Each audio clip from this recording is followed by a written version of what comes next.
The electric motorcycle assembler Spiro has raised $100 million in capital in what is being described as the biggest funding round in electric mobility in any African country. The African Export and Import Bank, or the Afrexim Bank as it's more commonly known, that's provided $75 million of that capital, and the remainder is coming from a variety of private equity funds whom Spiro management so far has declined to identify. Spiro says it will deploy that capital in expanding both motorcycle assembly as well as its network of battery swap stations. Specifically, the firm aims to sell at least 300,000 battery-powered electric vehicles in 2026, while having 10,000 battery swap stations in at least 6 countries.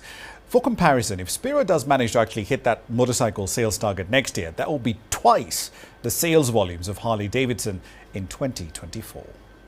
The way to think of it is today, first, the EV bikes, Spiro bikes that we sell are cheaper than the normal ICE bikes. So our bikes are sub $1,000 and in some markets, they're $650. So they're significantly cheaper than the ICE bikes.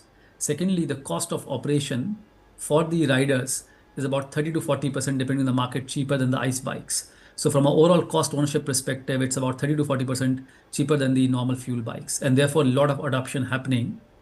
But I think for the adoption to happen, what is important is that you have the energy infra. And that is what we are rolling out so that the rider does not need to worry about where he'll be able to get his battery swapping done. So as a point in case, Rwanda has over 700 swap stations. So every 5 kilometers, you'll find a Spiro swap station in Rwanda. And similar infrastructure being rolled out in Kenya and in Uganda. So that takes away the range anxiety or the anxiety where you will swap it. The third part that you talked about is how do you ensure that we have the energy. So, depending on the market, in some markets where energy is not an issue, we take it from the grid. Where there's an issue, then we have our own solar power that powers the swapping infrastructure so that energy is not an issue.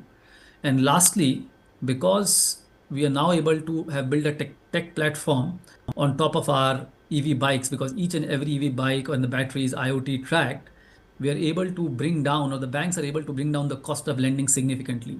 So normally an ICE bike, the banks will lend anything between 40 to 70% interest rate to the riders. Using our platform, bankers and the lenders are able to lend only at 14-15% interest rate. So that's also bringing down the cost of ownership significantly.